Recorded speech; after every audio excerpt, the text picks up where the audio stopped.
Teenage Mutant Ninja Turtles Out of the Shadows is here to give Teenage Mutant Ninja Turtle fans what they've wanted for a long time. A Teenage Mutant Ninja Turtle movie starring Tyler Perry. I mean, that's what we all really wanted, right? I mean, hashtag Tyler Perry for Teenage Mutant Ninja Turtles. Man, that campaign really worked. Yeah, there was no campaign for that. In this film, the Turtles are feeling a little bit depressed because they want to go outside. They feel like, hey, why can't we be around everybody else? Oh, that's right, we're giant turtle monsters. That kind of sucks. And they feel as if they would like to be part of society because they've helped save many lives and they're not getting any credit for it. Will Arnett from the last film is now known as the Falcon by the public. He's receiving all credit for defeating Shredder, who now is actually played by a human. He's not a gigantic robot. And Shredder is amassing a giant army to once again take over the world and combine forces with the evil Krang. I grew up when Teenage Mutant Ninja Turtles were the shit, and they're still popular today. I wasn't huge into all of the products and the merchandise and the shows and everything, but I do feel nostalgic about them and about that time period. Some of the games were fun. I used to play them with my friends a lot, but I was never a die-hard TMNT fan. So this is going to be a review coming from the perspective of somebody who appreciates the source material, but isn't like, oh, I get all the fan service, or oh, I have to have everything just right for me. I'm coming at this from a movie perspective.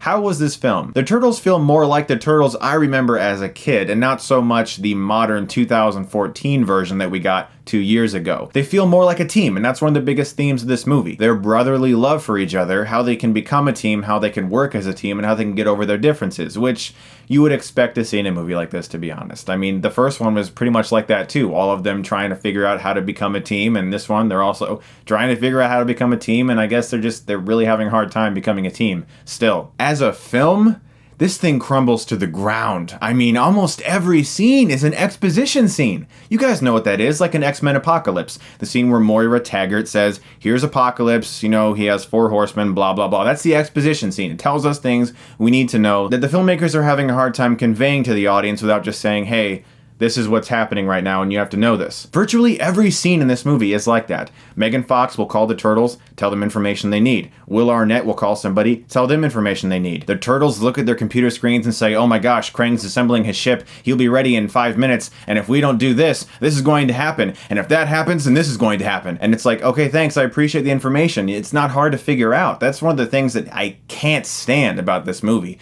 It thinks its audience is so criminally dumb, and it treats its audience that way. Everything that you see happening on the screen is then repeated audibly just in case you were so dumb that you couldn't pick up on it, and I can't stand filmmaking like that. In this film, we get additions like Casey Jones, played by Stephen Amell, who is a likable actor and, from what I understand, a great guy, but he's pretty bad in this movie, and I feel like a lot of that is really the direction. His performance goes from very over the top to sometimes way too low brow, and he's really hard to balance actually as a character. He doesn't actually do much at all. He just kind of comes in and likes Megan Fox, who also doesn't do much in this movie except look extremely hot, as she usually does, and say some things to the Turtles. One definite positive of this movie for me is the Turtles themselves. They were much better than they were in the first film. They were less obnoxious, they were more fun, they were a lot more like a team, and they worked to be like a team in this movie, and you do kind of feel that. The film tries to have that message, but it just doesn't really care to explore it that much, and poor Laura Linney is just wandering around yelling at people in this film, and yeah, I don't really know actually what happened in this movie. Let's talk about Krang. A lot of people were excited that Krang was in this movie. He's a big blob who looks like a brain with tentacles, and he goes a lot, and that's really all Krang is. It's awful. I hated it.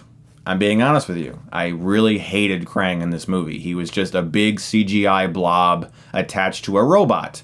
What do you know? Another Teenage Mutant Ninja Turtles movie that ends in the sky with a robot fight. Because yeah, Shredder, were you excited about Shredder? No spoilers, don't get excited about Shredder. Just don't. It's like they made him a person to please the fans who were angry about him being like a robot in the first movie, but they were still kind of testy about it.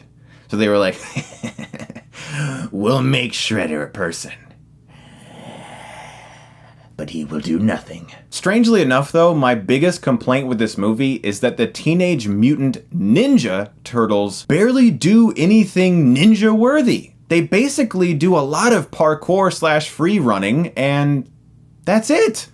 They run really fast, jump over things, slide under things. I can't think of one memorable combat scene.